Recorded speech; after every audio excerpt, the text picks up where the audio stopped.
Wewe Baba tunakuabudu. Wewe Baba tunakuadhimisha. Wewe Baba ambaye uliyetupa uhai ukatupendelea Bwana duniani hapa. Nami kwa mamlaka ya jina la Yesu ninaikemea hiyo roho ya mauti iliyosimama mahali hapa. Ninaikemea kwa mamlaka ya jina la Yesu hiyo roho ya mauti iliyosimama katikati yetu. Hiyo roho ya mauti iliyosimama katikati yetu ninaipiga kwa radi ya Bwana.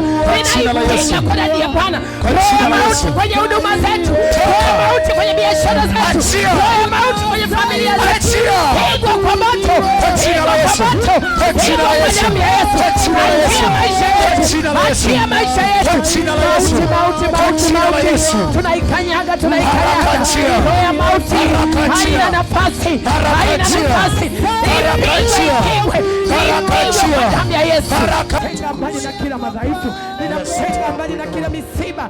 Iwe ni misiba kwenye familia yake, iwe ni misiba kwenye huduma yake, iwe ni misiba ya kila mahala, katika jina takatifu la Yesu Kristo. Ninaenda kinyume na lile kaburi lililochukua nepi yako. Rako Santa Raba Korea, Lako Santa Raba Korea, Lako Santa Rabo Shekeria Mando, Reko Santa Rabo, Likamando Robo Korea, Likamando Robo Zaita, Sheria Mandaya, Sheria Mandaya. Yesu ameujuza.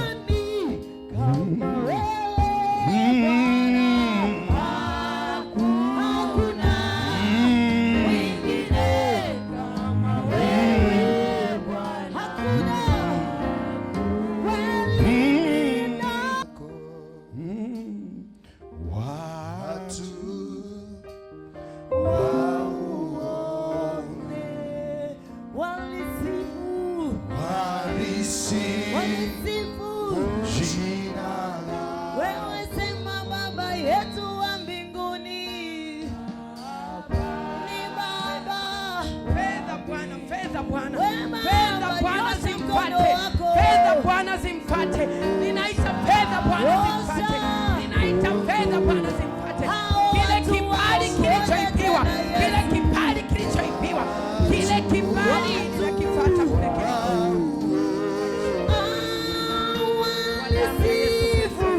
Kwa damu ya Yesu Kristo.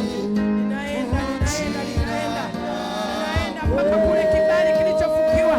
Ninaenda kwenye yale makaburi. Ninaenda kule kwenye makaburi kwenda kuchukua hicho kibali kwa mamlaka ya jina la Yesu, kwa mamlaka ya jina la Yesu.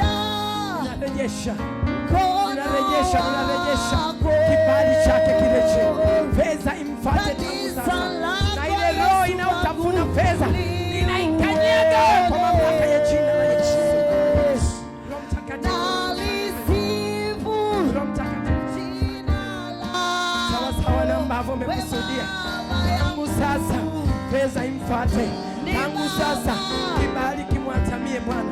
Popote atasimama awe ni mtu mwenye kibali, popote atakaa awe ni mtu ambaye anaheshimika, popote atapita aheshimike sawa sawa na mapenzi yako, katika jina la Mungu Baba, Mungu Mwana, Mungu Roho Mtakatifu nimeomba.